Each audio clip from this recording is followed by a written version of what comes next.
ज्योति मौर्य की राह पर चली सोनभद्र की मीरा शादी के 4 साल बाद लगी नौकरी। 2 बच्चों होने के बाद भी सहायक अध्यापक से हुआ प्रेम, अब पति के साथ चल रहा है विवाद। खबर सोनभद्र से है। रावटसंग कोतवाली क्षेत्र के सुकृत क्षेत्र में ज्योति और आलोक मौर्य जैसा ही एक मामला सामने आया है। सुकृत गांव निवासी राजकुमार गौतम की पत्नी मीरा कुमारी ने सरकारी नौकरी मिलने के बाद पति का साथ छोड़ दिया और 2 बच्चों से एक बच्चे को लेकर अलग रह रही है। पति का आरोप है कि पत्नी मीरा की सहायक अध्यापक के पद पर नियुक्ति के बाद से ही उसका संबंध स्कूल में एक अन्य शिक्षक से हो गया, जिस कारण वह हम लोगों से अलग रहती है। पति राजकुमार गौतम ने बड़ा खुलासा करते हुए बताया कि उसने अपनी पत्नी को उसके स्कूल के सहायक अध्यापक के साथ संदिग्ध अवस्था में पकड़ा था। उसकी पत्नी लगातार उसके और उसके परिवार को टॉर्चर कर रही है, तलाक भी नहीं दे रही है और ना ही उसके घर रहने आ रही है। आए दिन पत्नी घर पहुंचकर मारपीट करती है और हंगामा करती है। पति राजकुमार गौतम का कहना है कि प्रेम विवाह के बाद पूरी तरह पत्नी की देखभाल की।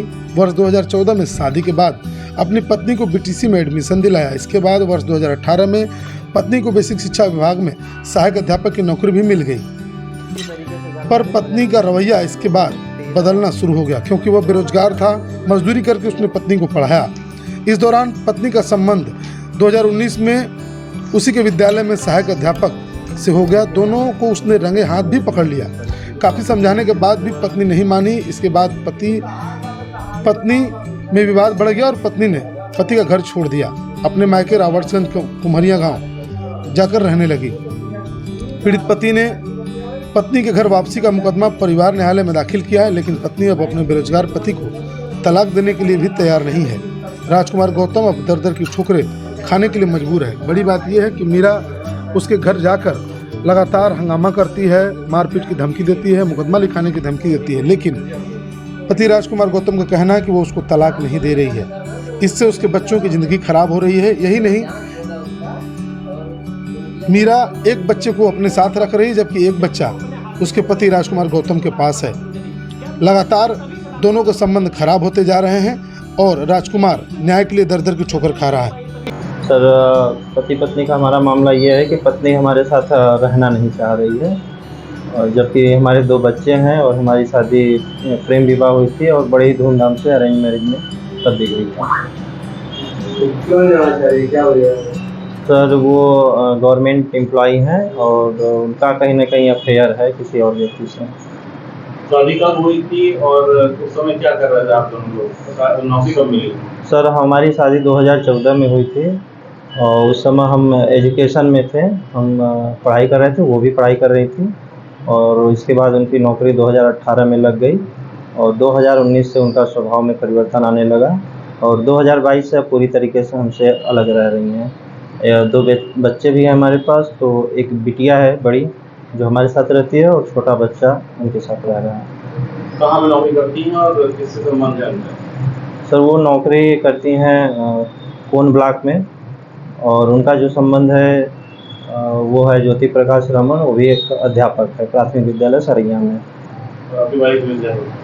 हमारी वाइफ भी अध्यापक है। आपकी टीचर शिक्षक है, तो उनको पढ़ाई लिखाने में क्या भूमिका रही है आपकी? सर, वो क्योंकि ये प्रेम विवाह था तो बहुत पहले से उनके पढ़ाई पे हम खर्चा कर रहे थे, लेकिन जब बीटीसी वो कर रही थी, तो जब शादी हुई उसके बाद पूरी तरीके से हम पढ़ाई लिखाएँ और रावटसंग में रूम लेके पढ़ाई कर रही थी वो। उसका पूरा जो खर्चा होता है वो हमारी तरफ से वहन किया गया, रूम का, आने जाने का, किताब का फी का, ड्रेस का, सब कुछ। जब शादी हो जाती तो उनके परिवार की स्थिति क्या थी? जब हमारी शादी हुई तो उनके परिवार की स्थिति बहुत ही दयनीय थी उस समय, और उस समय बहुत ही बुरी स्थिति थी, आर्थिक स्थिति उन लोगों की। और हम लोगों का उस समय बहुत बढ़िया खदान चल रहा था, गिट्टी का व्यापार चल रहा था। हमारा उस समय आर्थिक स्थिति बहुत अच्छा था।